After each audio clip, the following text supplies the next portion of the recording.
Okay.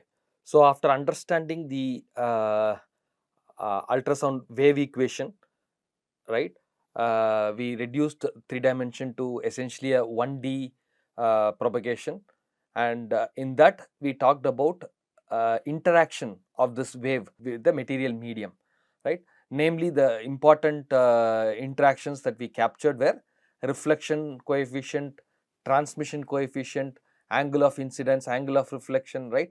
So that was one thing, and then that was a specular reflection, and then what we called as diffuse reflection or scattering, and we ended up having a signal model for the scattered signal. So in our case, it is the pressure wave that is reflected from a point which has a reflection coefficient. So this is the part where we identified somewhere what is the physical meaning of the signals that you are going to record and see in ultrasound image. It is going to be related to this reflectivity. How is this 3D distribution of reflectivity to ultrasound, right? That is what we are going to capture. So before we proceed further on the instrumentation and image equation, there is one another interaction that is important that we understand. So far what we have done is we have defined the wave propagation, and then how does this wave interact, more specifically when it encounters an interface, right, where there is two different mediums on either side, right. When a wave encounters that, what happens to it? That's what we have seen so far. Now we'll stretch a little bit beyond and ask ourselves, okay, what happens, right, if this interface or this acoustic scatterer that we modeled, if that is not stationary? So the wave is coming, so the wave is moving, it's traveling, but then it is encountering an interface or a point object which is not stationary, which is moving, right? Then what happens? Okay, so that is important. As you can see in biomedical context, right, where could the motions come from? Well, you could have the whole specular, the surface of your lungs, for example, right, can go up and move in and move out. So to some extent that is possible, but more importantly, what is moving fast? Our blood, right? So it will be interesting to understand what happens when you have a wave that is going to hit some interfaces. It can be smooth interface, or it can be scattering that can come back because of the size is much smaller than the lambda. What happens to it, right? So in this context is where the concept of doppler ultrasound is exploited. So what does doppler principle say? This you might be knowing from your high school, right? You would have been told what happens when a train or an ambulance, which is siren, right, when it is approaching you, what do you hear, right? And when it is going past you, what you hear, what you perceive, right?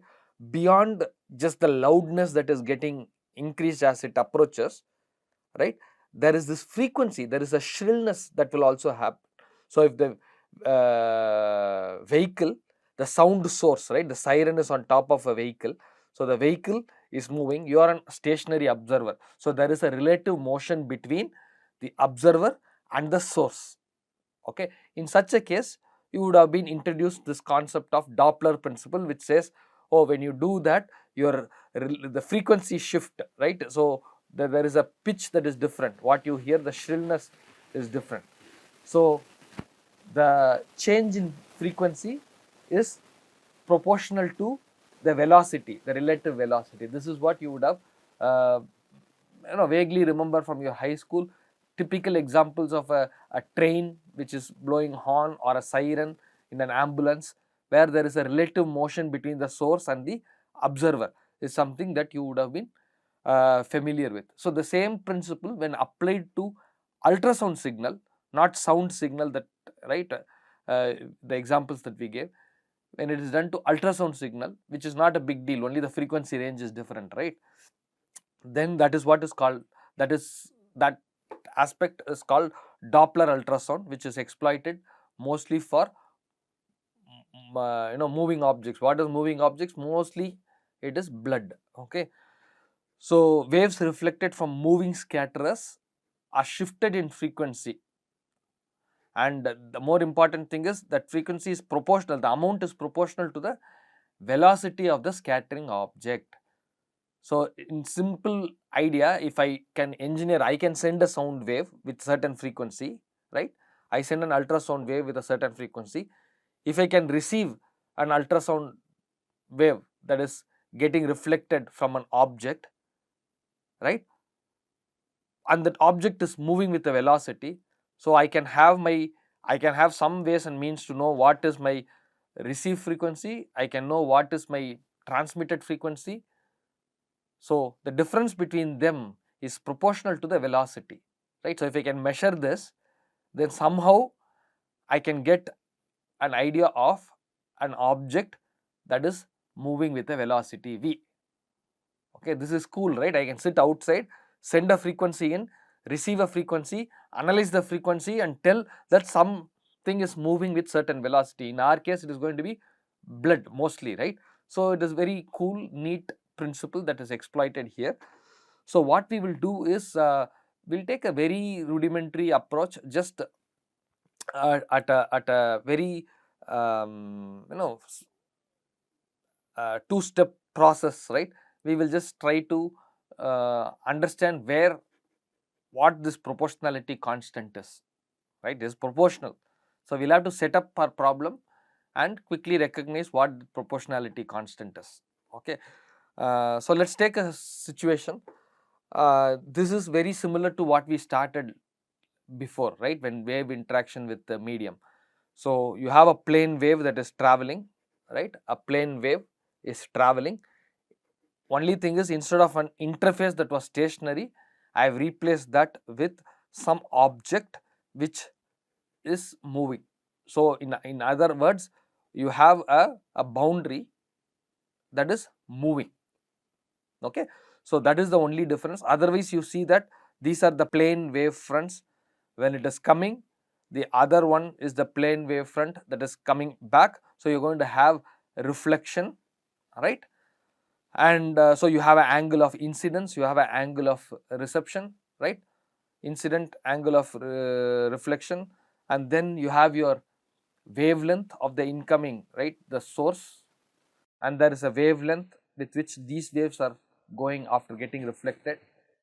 What is new here is this Fm. What is this Fm? Oh, this Fm is again another frequency which you call as the intermediate frequency. Essentially now the object is not stationary, the interface is not stationary. So if I sit on the interface, right, on this object, what is the frequency that I will see of the wave fronts that are coming? Okay, so this is my frequency as observed from the object, and it has a velocity v. In this case, I have put the velocity to be going in this direction to the right. Okay, so given this proposition, what do we know already? What do we want to do? Well, we know the big theme. The big theme is somewhere we will have to find out what is this Fr minus Fi. So the easiest way is start writing it out right from the fundamentals. So the idea would be, we need to relate, you are sending a frequency, you are receiving a frequency. These both are related to this Fm, right, this object that is there, the frequency that is observed when you sit on this, and there is a motion of this object. So what we will do is, we will start with the two-step process. First we will see what happens from the source to the scatterer. So in that sense, if I sit on the object here, what is the velocity with which, what is this? Oh, these are plane wave fronts, right? Different phase, right? High rarefaction or compression, right? High pressure, low pressure is oscillating. So what this line indicates is isoplane, right? What some pressure. So typically you can consider that as a peak pressure, right? Peak positive or negative. So this is the distance between them, is one cycle is your lambda. So in some sense, what is the velocity with which this phase is hitting this interface? Oh, ideally it would be just the c, right, the phase velocity in the medium. But now this object is also moving with a v. So there is going to be a effective velocity, right, because of the relative movement, right. There is going to be an effective velocity of the incoming waves. Okay, so that will be c in effective is c, which is your without any relative motion, minus the component of v cos phi. Correct. Yeah, you are moving in this paradigm, you are moving this direction, the waves are arriving, right. So you are moving away while the waves are reaching. So in some sense it is slowing down, at least you will feel that it is coming slower, right. So that is your c effective in. Okay, so this is my c in effective. What do I know? Okay, c in is one idea, but then what is the relationship between c, lambda and then f? This is what we are going to exploit. So what would be your frequency in the medium, right, your intermediate frequency, the frequency with which this is observing, this phase fronts are hitting, right. So frequency will be c by lambda. In this case it is c in effective by lambda I, incoming waves. So lambda is in the medium this side of the incoming wave. C in effective is the velocity, the effective velocity as seen by the observer. So the frequency, the intermediate frequency observed by the moving observer is going to be c in by lambda. F is equal to, right, c is equal to f lambda, if you remember that. Okay, so c in effective is your c minus v cos phi. Okay, so you have your frequency intermediate, this much is fine. Of course there is one more item here, lambda I. What is lambda I? Oh, lambda I know from, it is in the medium, nothing to do with this guy, this is what I am sending and it is in the medium. So lambda I is related to your c and fi, right. So lambda I is c by fi, that is in the medium, you are transmitting in the medium, straightforward, lambda is equal to c by f. Okay, so I will just substitute this back so that I get my fm in terms of fi, right. Of course with this factor, fm is equal to fi times 1 minus v cos phi I by c. Okay, so this is one equation. This is based on source coming to the observer, right, of the object that is moving. So now what is the other path? Oh, the other path is after it comes, hits here, there is a wave that is reflected and going back, right, this direction. So now we could do similar argument and understand what will be the effective velocity of the waves that are going out. Okay, what could be the, your fm cannot change, right, you are catching, you are sending out, right, reflecting. So your fm cannot change, but your c out effective can change. Of course there is a lambda that we need to check. Okay, so we will now take the other path where you are starting with the scatterer and going towards the receiver. What is the effective velocity, the wave that is going out of this observer, right? In the incoming path, we were sitting and observing the phase velocity, the phase that is coming and hitting you. What is the velocity while you are moving? So now while you are moving, it is reflected and sending out back. Okay, so your c out effective is c plus v cos phi r. So c out you have, okay, good. Then we could also write our frequency m, right. So what we will do is we will recognize c out, we know what is lambda r. Lambda r is the wave that you are sending out, the velocity with which you are sending out, because the reflected wave is going at certain velocity which is relative velocity because this is moving, otherwise it is the same medium. But now the difference is it's a reflected wave is having an effective velocity based on uh, the interface that is also moving. That is why this is C out effective by Fm. Okay, so this is the lambda r. So if I substitute for my C out effective, I can get C plus V cos phi r by Fm. So what can we do? Oh, I have a Fm here. I had a Fm when I did source to one path. Fm is supposed to be same, right? So I can quickly move around.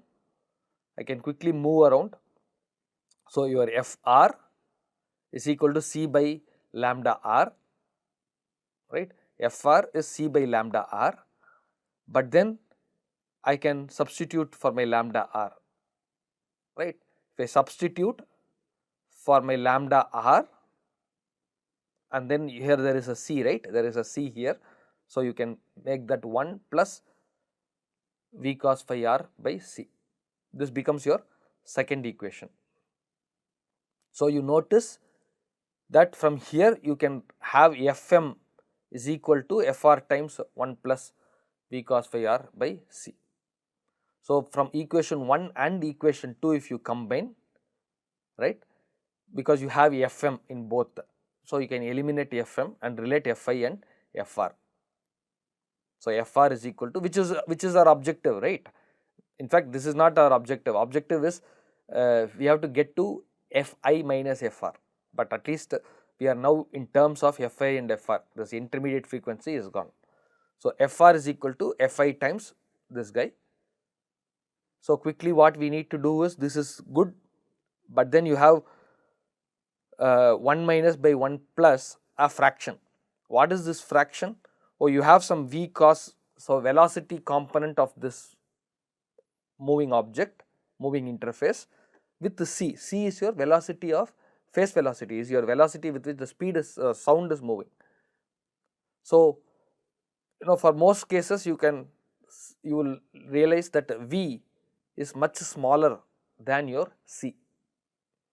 C is what? In tissue it is about 1540 meters per second.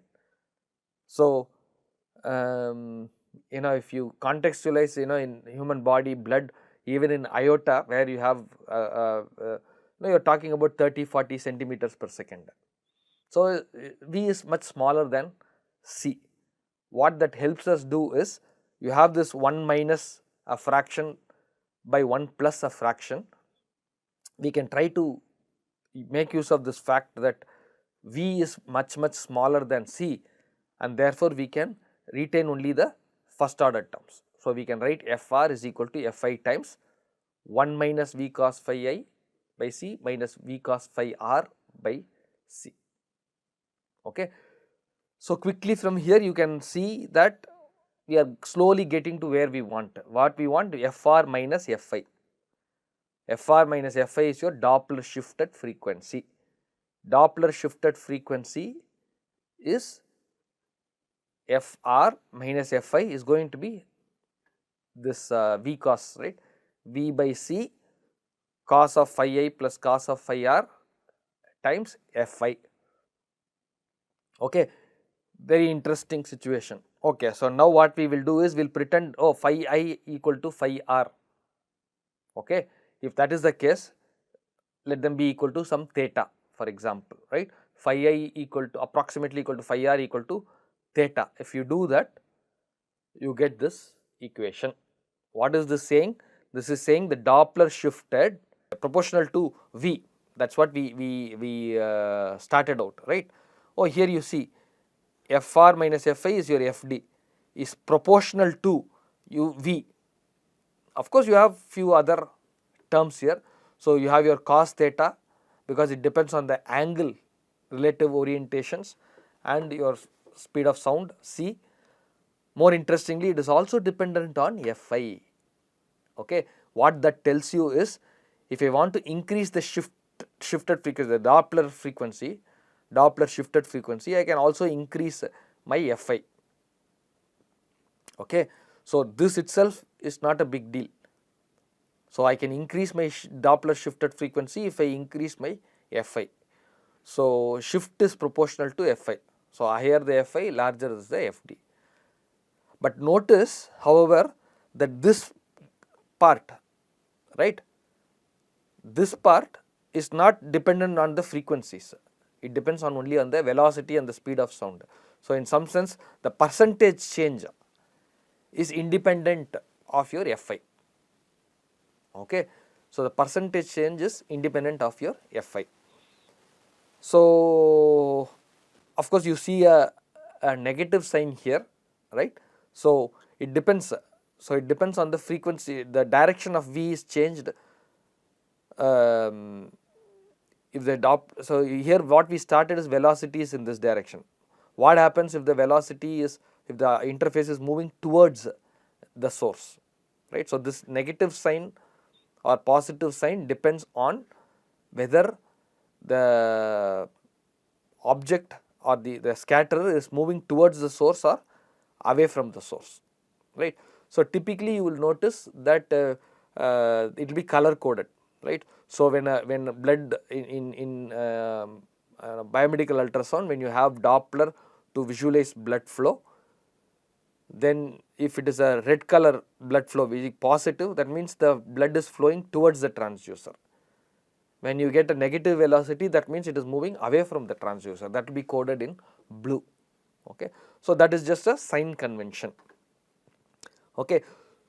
It's from a simple physics point of view, this is what is Doppler principle. But then when we actually exploit this for imaging, there are bunch of trade-offs that are involved, because the whole idea is you want to estimate the velocity, you want to preferably place the blood inside the vessel and register it against the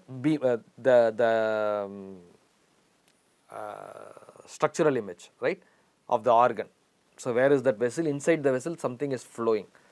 So typically you have to do the imaging ultrasound. So what we will see subsequently, you have seen the gray image, gray scale image, right, of the baby sucking, right, in the first slide we showed.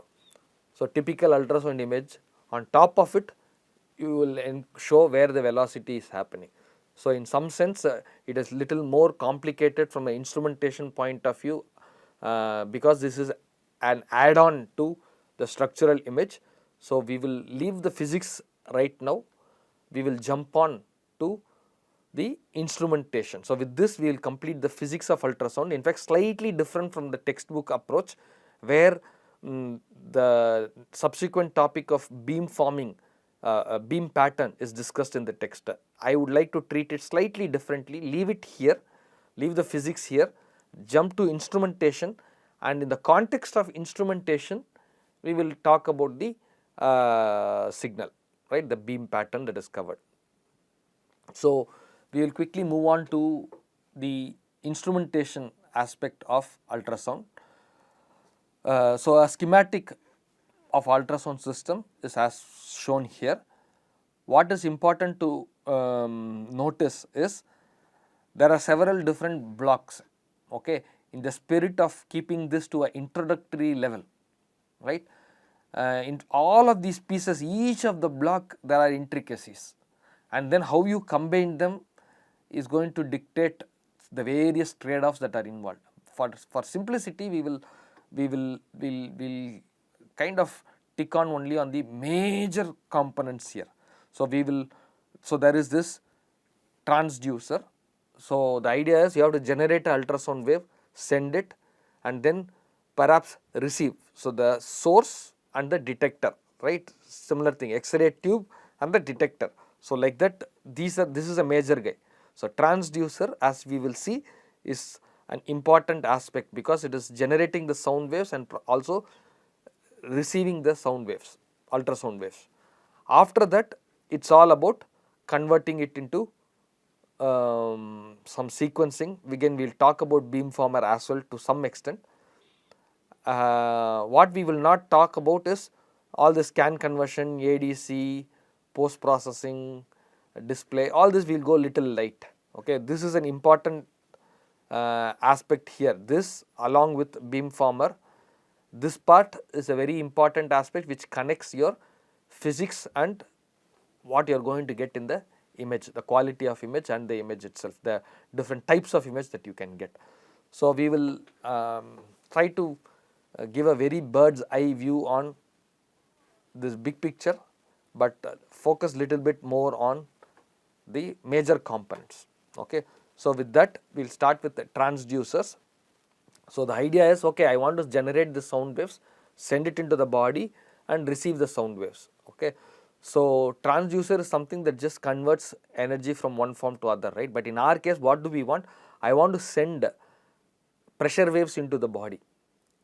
Okay. So, one of the signal is the pressure waves, and then the pressure wave gets reflected, bounced back, as we saw, comes back, and then you are recording it or you are detecting it with another, so you are recording it with the receiver, right, you are receiving it. So, again this is a pressure wave that is coming in hit, but as you know, we would like to take the data and process it and display the image. So, we want to get into the electrical side of it. Okay. So, because then it is easy to handle the circuits, read the signals, display it, amplify, do whatever you want, right. So, the idea here is the signal that is interacting in the body is mechanical pressure wave. However, the signal that you are going to handle and process is going to be electrical. So, this transducer essentially does this conversion. On one side you supply voltage, it generates pressure wave. On the other side, when the pressure wave hits, you want to convert it to the electrical quantity. Okay. So, typically this is a scanner look alike, and you will notice bunch of different transducers depending on the imaging study, right. If they want to take abdomen scan, for example, right, you want to have the properties of being able to reach deep. That is more important, because usually, abdomen region is it's bulkier, where you can also have some transrectal, right. So, you can go through orifice and you can see inside, or you have some, here what you see is a linear array, right. So, maybe shallow organs, say breast imaging or MSK, right, just muscle. If you want to do that, then depth is not that much compared to your abdomen that you want to do. So, you have different size and shape of these transducers. All of this are designed based on the physics of how you are able to generate the wave, how does the wave interact with the medium, and how you are able to receive and say what you got from where. Okay. So, these are not just for aesthetics or convenience, these are all designed such that you are able to get appreciable signal quality from different regions of interest. Okay. So, the transducer has several components. Major active component of interest is your piezoelectric material here. What does that do? The piezoelectric material generates ultrasound and also, right, generate and detect ultrasound. So, the advantage here is this material can act both as generating the ultrasound, so it can be used in transmit and also receiving. Okay. So, that is the idea about this piezoelectric crystal, which is why it is very powerful. So, you could have the same crystal act as both transmit and receive. Okay. So, when you have voltage, it provides vibration and it provides ultrasound waves, right. So, you supply electrical voltage to this crystal, it starts to vibrate and you create a pressure wave. In the reverse, when you have a pressure wave that is hitting, it will create a voltage. Okay. So, this is very important. Lot of material property, material science goes towards engineering this. Of course, our spirit here is to just understand, okay, this transducer is able to generate an ultrasound wave and receive an ultrasound wave, or it converts pressure wave to electrical quantity to pressure wave. Okay, how it is material is engineered to do that is not part of this introductory level. So at the first level we talked about size and shape just to give a feeling for that. So the thickness of the material, right? So we want material and we are interested in only one kind of wave. What is that? Compressional wave. So we want the material to do only this, so that the pressure wave is compressional, plane waves that we talked about, right? So compressional waves is what we want. And so depending on the frequency of interest, right, thicker material will usually give you a lower frequency, thinner material will give a higher frequency. So you notice when you go higher frequency, if you want to generate higher frequency waves, then the material becomes thin, the crystal becomes thin, and therefore from a materials point of view it becomes challenging because it is thin, right? So it will be brittle, it can break, so you have to and then you have to make sure that it has to be cut to size, different shapes that we want. So all that becomes complicated. Okay, so the higher the frequency, the manufacturing of these crystals becomes little tricky. Okay, but we know something. What is this frequency related to? Oh, frequency relates your lambda, right?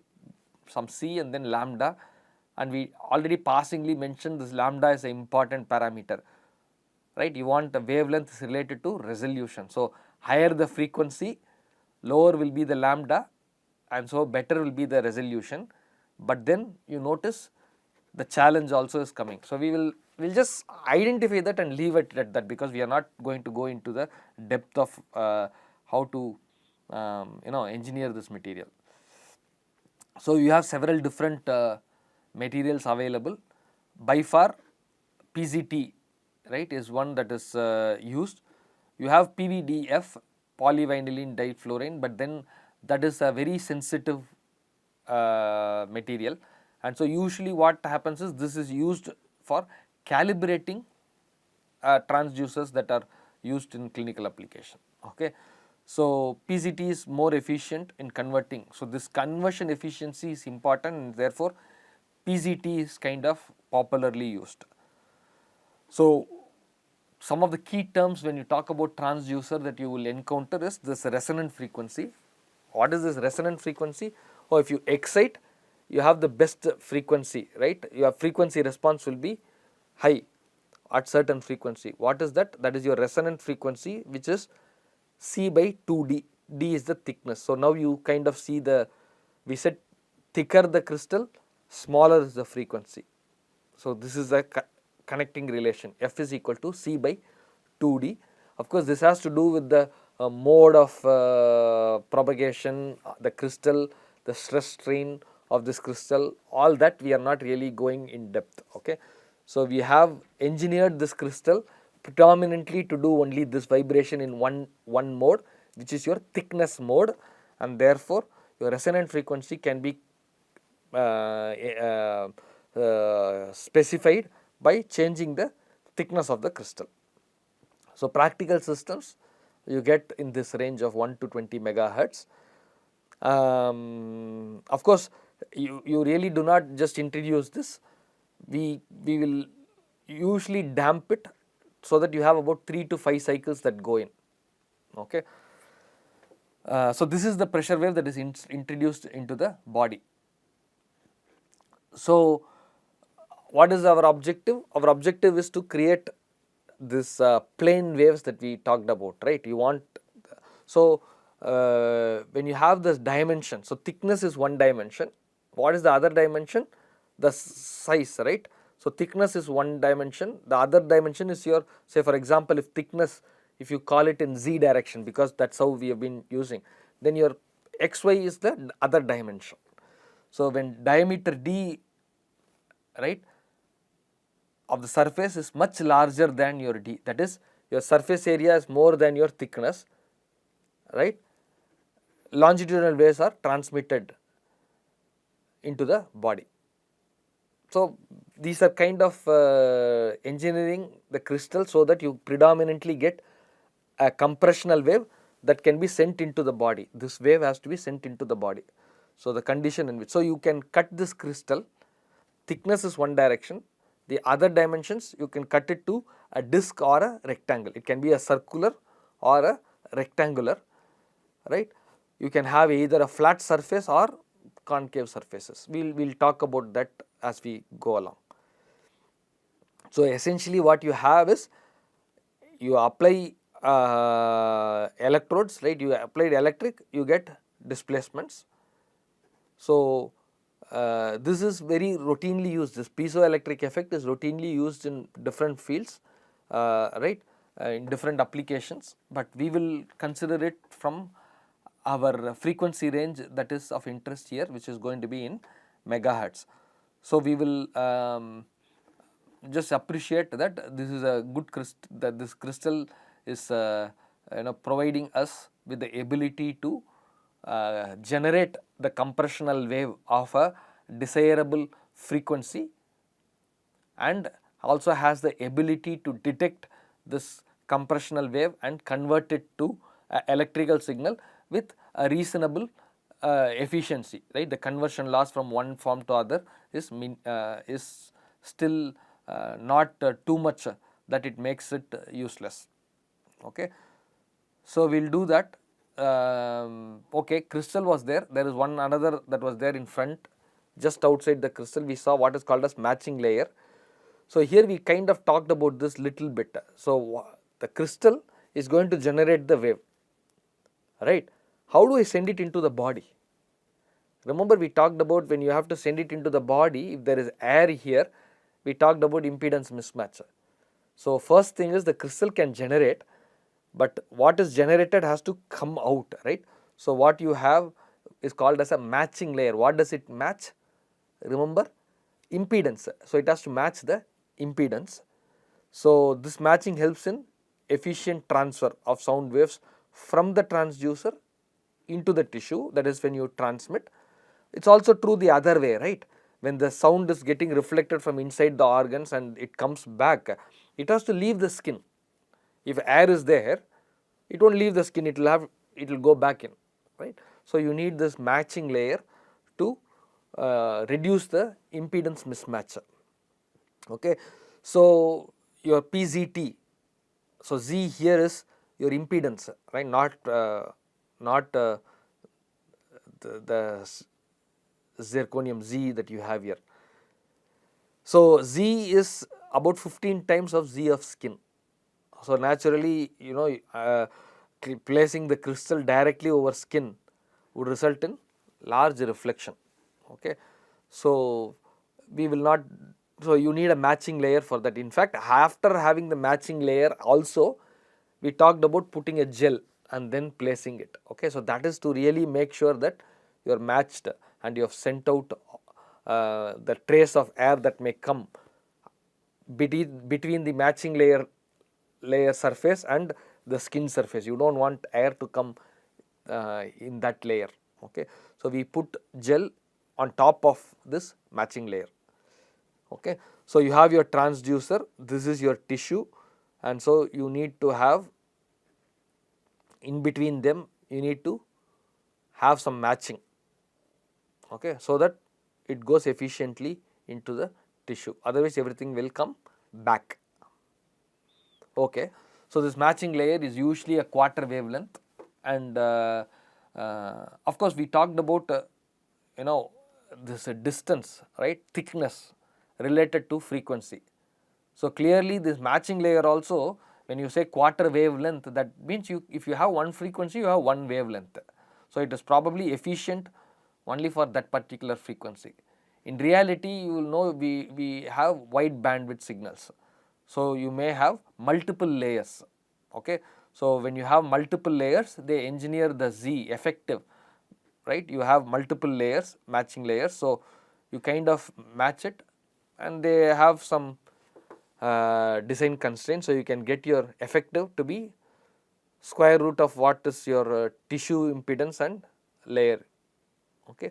So again, these are engineering the matching layer, which we will go little light. We will assume that okay, there is a material science, you have to adjust the impedances, and so materials manufacturing, that it has a lot of role in this part of the instrumentation. Okay, so then we talked about converting. So how there were electrodes, if you see, right? There was a crystal, you had matching layer, and then there were electrodes. So electrical signals of interest, right? How do you excite it? So you can do two ways. You can get continuous wave or pulse echo. Two operations are possible, meaning you can continuously excite. So if you apply a V which is continuous, right? V naught cos omega t. So you are applying it at a frequency that is the resonant frequency of the crystal. So you know the thickness, so you know the resonant frequency. So the efficient conversion happens when you apply a frequency that is at a resonant frequency. So if I apply V as V naught cos omega t, then the pressure wave will also be continuous. That is one way of operating.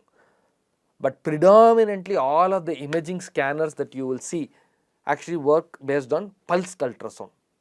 Okay, what is pulsed ultrasound? I just apply a cosine, right? That we already saw. We apply a particular frequency of few cycles. A pulse signal is introduced, allowing to separate reflected signal from targets. So the idea here is this: instead of continuously applying, I will send a short burst, right? I will apply a sinusoid for a short duration. So that's why we call it as pulse. A small, right, 2-3 cycles of a sinusoid I will hit. Then what happens? This pulse goes inside the tissue. It gets bounced back, as we saw, right? Reflection, refraction, and then your scattering. All that happens. So some amount comes back. When it comes back, it is hitting your crystal, right? Matching layer and then your crystal. So when that happens, that is converted to your electrical signal. So you apply a pulse and then the pulse goes into the medium, it comes back. So based on when you sent the pulse and when you receive the pulse, right, when and how much you receive the pulse, you can comment about where the boundary is. Because I know the velocity, right? If I assume my velocity in the medium, I know when I am sending it, when I am receiving it. So if I know the time and I know the velocity, I can locate my distance, right? So essentially time of flight calculations can be done. So pulsed ultrasound, pulse echo. So you send a pulse, receive the echo of that pulse. This is the most predominant usage for ultrasound imaging, pulse echo scanning. Okay.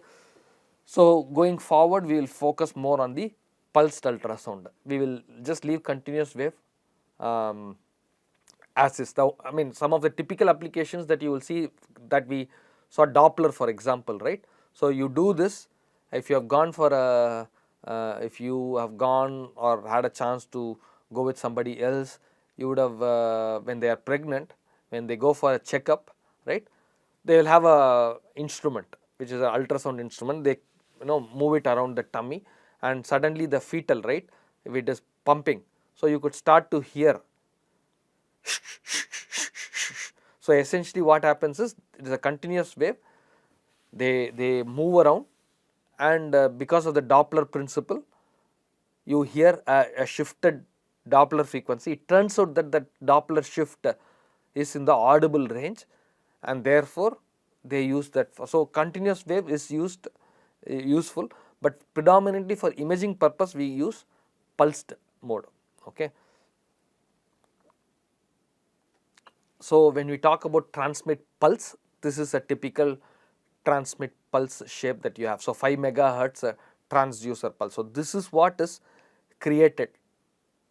This waveform, this pulse is what is sent into the body.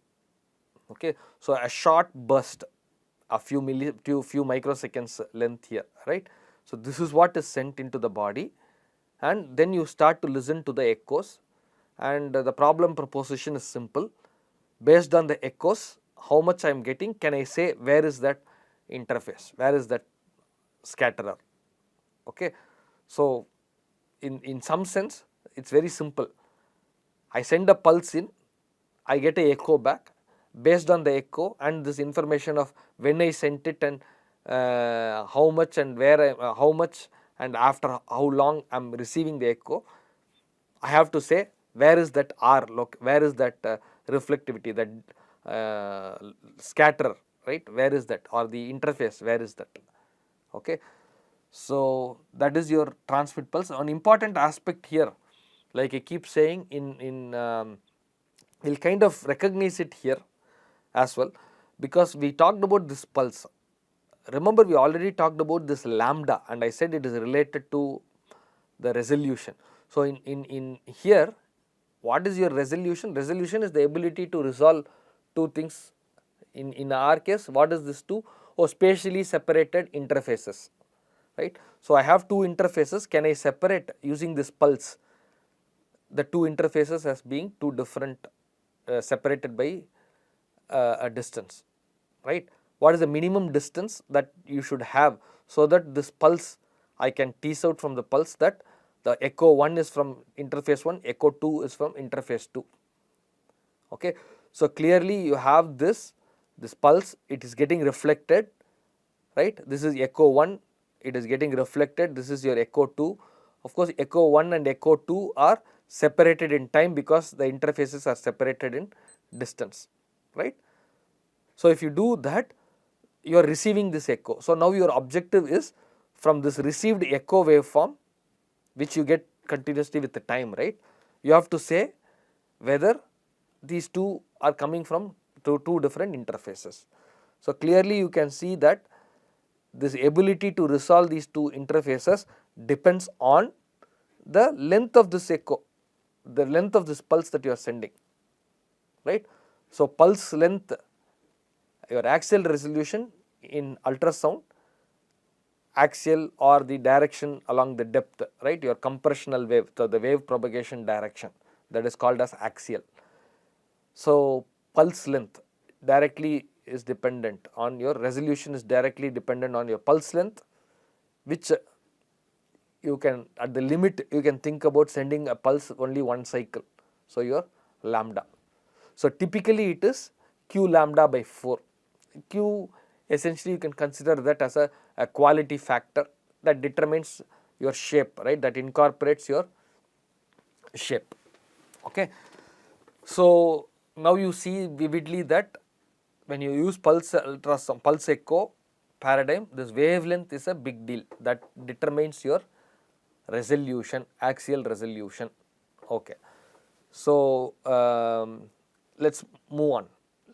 So now what we want to do is, in a simplistic term, what we said is, okay, I have my transducer can create a plane wave, and even more specifically we said we will create a pulse and send it into the body. Next the question is, oh, I already know what happens if a pressure wave, right, the plane wave that we already talked about, goes into the body. It goes through reflection, refraction, scattering, okay. So now the question is there anything more that we need to understand, because we are creating these pressure waves, right, we are creating using this transducer, right. Is there any detail? Can I get my plane waves to be exactly, along the plane, right, along the plane wave front, every location we had the same pressure, right, that's why we call this plane wave front. Is it really true, right, is it really true? Meaning, when I create this, is the pressure changing at the center as you move along the side, right? You have 0, 0. Is the same pressure there at the lateral edge, in the other lateral edge, right? Is it same? Is it truly a plane, right? So it turns out that it's not as simple. So we call it as beam pattern, because you will realize that it is not a straightforward visualization. So what happens is, when you use this transducer, right, when you try to operate it in the compressional, the thickness mode, right, when it is trying to do this, it turns out that the wave that is coming out is actually inherently diverging in nature. So it is not just going to be restricted to only the very in some sense very similar. We talked about X-ray tube, inherently it comes as a cone shaped, right? So here also if you notice, even though we have engineered the transducer so that it is predominantly doing this, the moment it comes outside the transducer, inherent nature is for it to diverge. Okay. So now the question is, that means the pressure wave, when it is diverging, the intensity is going to be different whether you are situated along the center or you are moving away from the center. Of course, the pressure is also going to change with the distance, that we kind of saw P of z, right? That is how we wrote P of z comma t, but that part is fine. But in the other direction, right, in the xy, right, when it is going, so the z direction we already saw, it is changing, pressure is changing with distance, but even that is not straightforward, as we will see. So essentially what we have is we need to understand. So the objective is this: I am sending the sound wave, I get an echo. Based on the echo, I have to say, right, what interface is there at which location. So based on the amount of echo is proportional to your impedance mismatch, right? So based on the amount of echo, can I say that it at this location this is the impedance mismatch, or more specifically this is a impedance mismatch occurs at such a location. So clearly if I want only along z, right, that is one thing, but we are interested in imaging, right? So not only we should be able to locate in depth, we should also be able to locate in the azimuthal. Then only we get an image, right?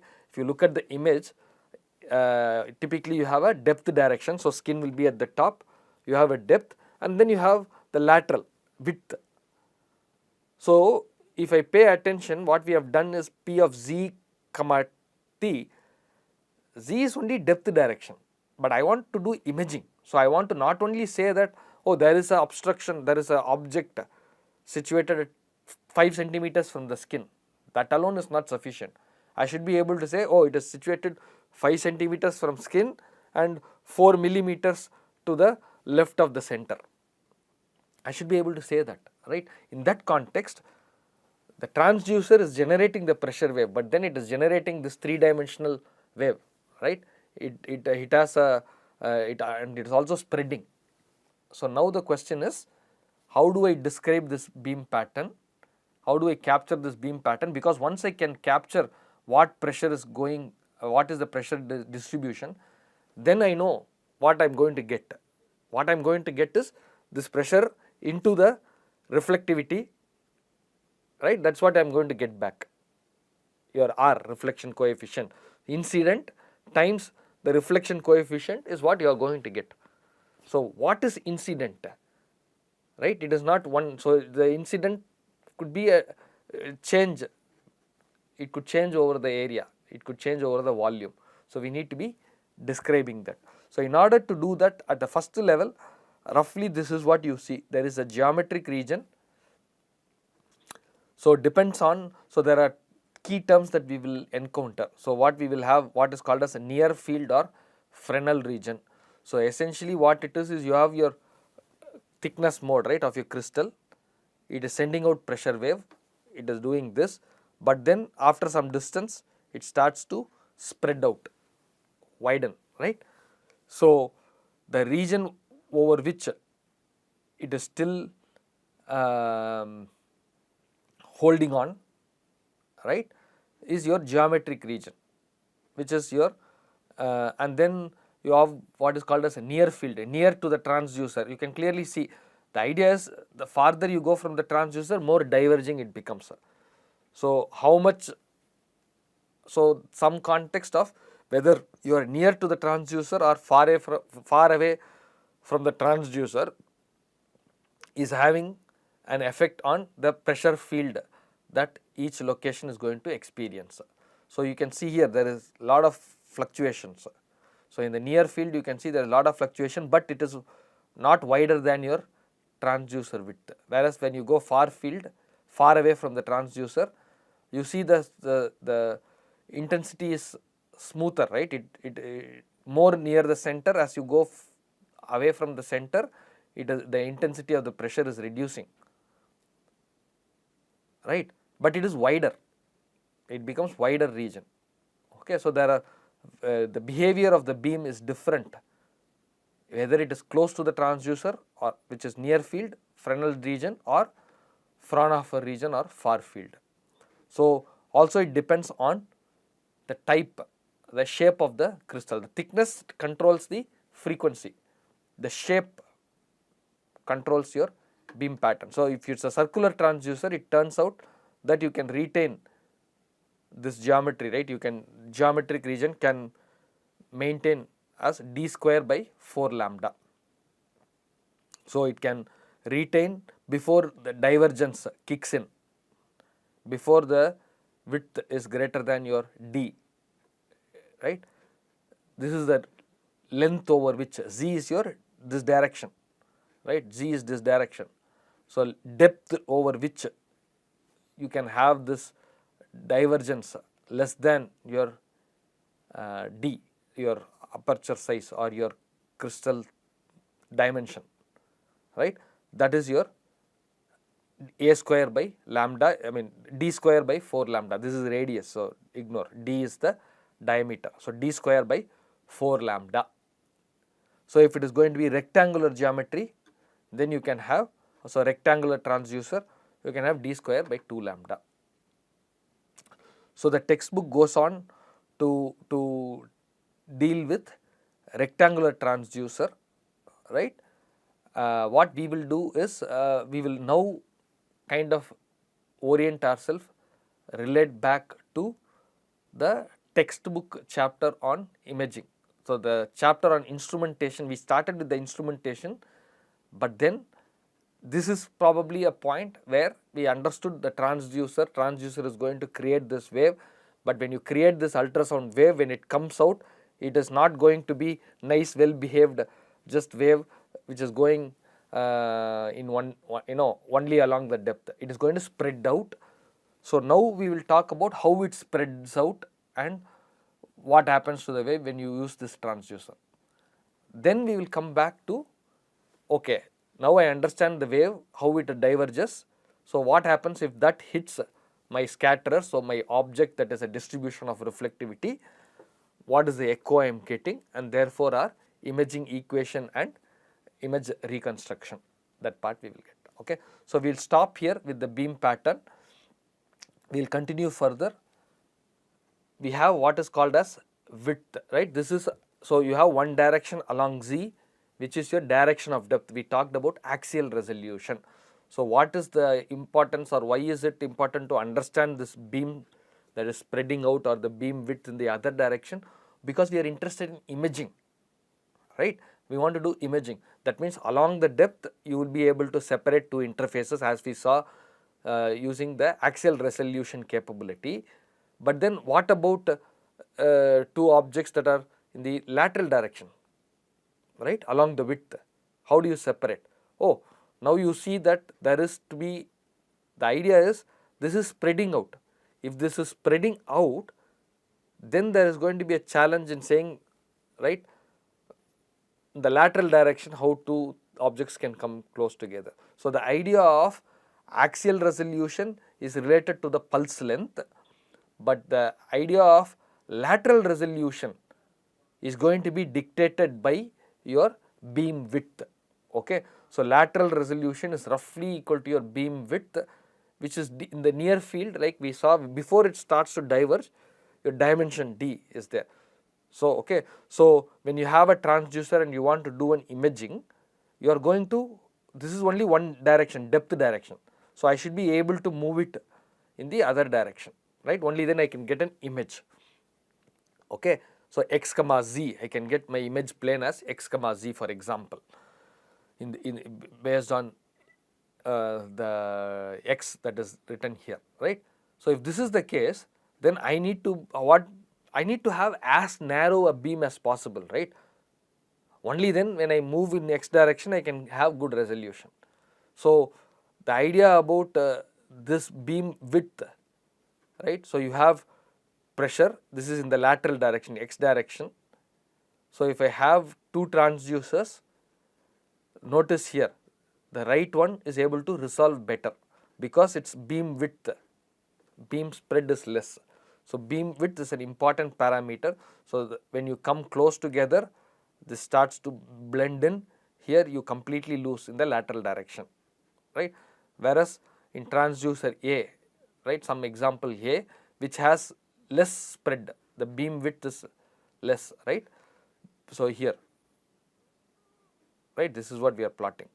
So beam width, when it is a narrow beam, right, then the ability to separate in the lateral direction becomes better. So your lateral resolution is better.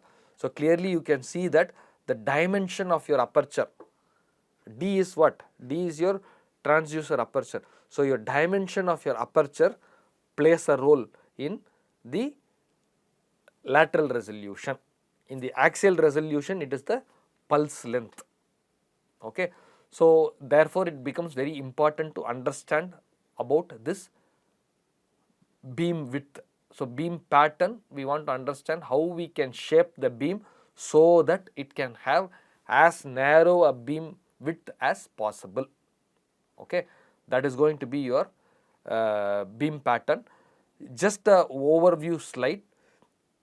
So ideally speaking, we said, oh, you will have the spread, but in reality, if you have a view, this is all the pressure intensity experience at different locations. So this is your depth direction, this is your x direction, if you will, right? Notice the pressure distribution, nothing close to what you would straightforward imagine, right? We would have imagined plane wave front. So everything in the plane is same, and therefore if this is my z direction, all the locations will experience same pressure. That's not the case. If you are near field, you get some weird intensities, right, where you are experiencing. So this is why it is called as beam pattern. So there is a pattern to it, in the sense that close there is a lot more fluctuation, whereas when you move away you get a lot more smoother, right? So the idea is we need to spend little more. So depending on this beam pattern, whether I send the pressure wave, when I send the pressure wave, this is how it is going to insonify the region. So what I am going to get echo back is based on what is hitting at that location, what the impedance mismatches, right? That is what I am going to get back. So it is important that we understand what are the different beam patterns, how do we define this beam pattern, how do we get a handle on this beam pattern. If you get a handle on this beam pattern, if I can tell the pressure distribution, how it is in space of the transmit pressure that you are sending, then we should be able to get an idea on the, based on the receive signal, I should be able to map out where the scatterers are located, type and location of the scatterer. Okay. So we will stop here. We will talk about the idea of diffraction in the next episode. Thank you.